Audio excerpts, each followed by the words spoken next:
দুই বাপ বেটি বিকেল বেলা এখন বাজে 4:30। চলে যাচ্ছি আমরা কোথায়? বিদেশে। শহরে যাচ্ছি কিছু কেনাকাটা করার জন্য। আনিকার কিছু কেনাকাটা করা লাগবে, তাই দুই বাপ বেটি যাচ্ছি, সাথে তুলিও আছে। আজকে তুলি আমাদের ক্যামেরাম্যান, আশফিয়াও আছে। সারাদিন প্রচুর বৃষ্টি ছিল তো সেজন্য আগাবেলা যাইতে পারিনি। বিটি বাড়ি ঘর দেখো, আমরা দেরি করব না, খালি যাবো আর আসবো। তো প্রচুর বৃষ্টির কারণে হচ্ছে যাইতে পারিনি আগাবেলা। এখন বিকেল বেলা ভাবলাম বিকেলে যাই, রাত হবে নি, রিজার্ভ গাড়ি করে নিয়ে চলে আসবো নি। দুনিয়ার সব জায়গা ভালো হলো, আমার এই রাস্তা ভালো হবে না। সত্যি সব জায়গা ভালো হলেও এই রাস্তার এই জায়গা কোনোদিনও ভালো হবে না, কারণ এই জায়গার মানুষ ভালো না, তাই না? এই জায়গার মানুষ ভালো না, তাই রাস্তাও এরকম। গ্রামে যেমনি সুবিধাও আছে সেমনি অসুবিধাও আছে, তাই না? চাষির এটা একটা ঘাট বান্ধা নিলে কি হলো নি, শানবান্ধা ঘাট।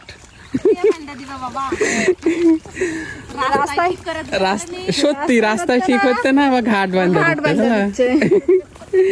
গ্রামে থাকার এগুলাই হচ্ছে সুবিধাও অসুবিধাও।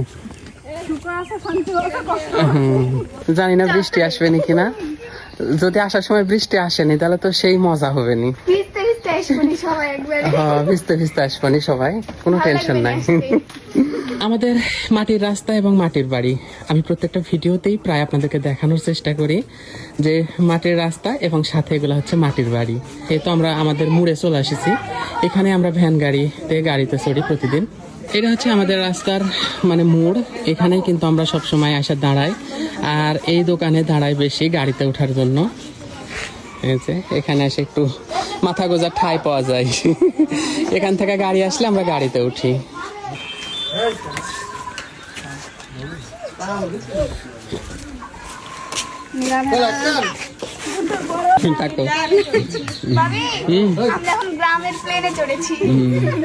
সবাই মিলে গাড়িতে অনেক মজা করতে করতে একসাথে যাচ্ছিলাম। আমার একটা অভ্যাস কি জানেন, আমি যখন কোথাও যাই সবাইকে নিয়ে যেতে ইচ্ছে করে।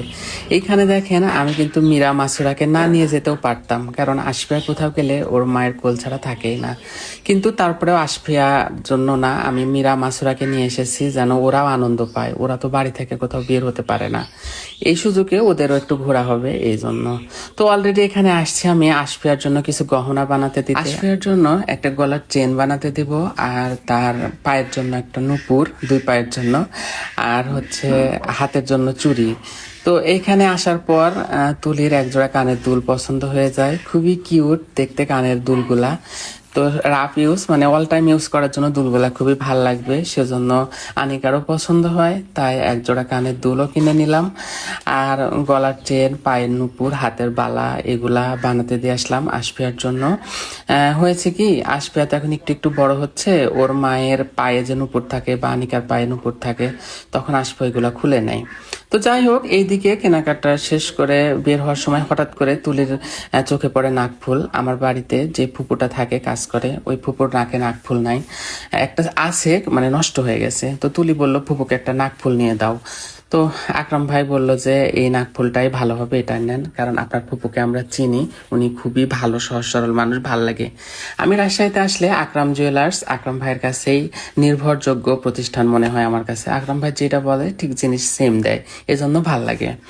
তো যাই হোক, ফুপুর নাকফুল কেনা শেষ, আর এইদিকে আশফিয়ার জন্য একটু স্যান্ডেল কিনতে আসছিলাম মার্কেটে, ফুটপাতে আসছিলাম আশফিয়ার জন্য সবসময় ইউজ করার জন্য। তো আনিকা বলল বাবা এই স্যান্ডেলগুলো বেশি ভালো লাগছে আশফিয়ার জন্য, আর দেখতে অনেক কিউট লাগছে স্যান্ডেলগুলা। তো আশফিয়ার এই স্যান্ডেলটা কিনা শেষ। আশফিয়ার স্যান্ডেলের দাম নিল 250 টাকা, মানে 250 টাকা। এদিকে মাসুরার জন্য এবার এক জোড়া স্যান্ডেল নিচ্ছি। আসলে কোনো প্ল্যান ছিল না যে মাসুরাদেরকে নিয়ে দিব, তো এইখানে মাসুরাকেও বললাম তুমি এক জোড়া নাও। এই জুতাটা পরে মাসুরা তো বলছে আমি এটা পরে হাঁটতে পারবো না, আমি পড়ে যাবো। এই জন্য মাসুরাকে আবার বললাম ওইটা খুল, মানে ও তো গ্রামে, ও তো উঁচা জুতা পরে অভ্যাস নাই। এদিকে মীরাকে বললাম তুই এক জোড়া পছন্দ কর, তুই আবার খালি খালি যাবি। এই জন্য মীরার এক জোড়া পছন্দ হয়ে গেছে অলরেডি, ওর পায়েও ঠিক হয়ে গেছে। এইটা হচ্ছে মাসুরার জন্য আবার নতুন করে দেখলাম। মাসুরা বললে এটা পরে হাঁটতে পারবো, সমস্যা নাই। এদিকে সবাই তো আমরা হাসাহাসি করছিলাম। তো যাই হোক, মাসুরার স্যান্ডেলও পছন্দ হয়ে গেল, মীরারও স্যান্ডেল হয়ে গেল, আশফিয়ারও স্যান্ডেল হয়ে গেল।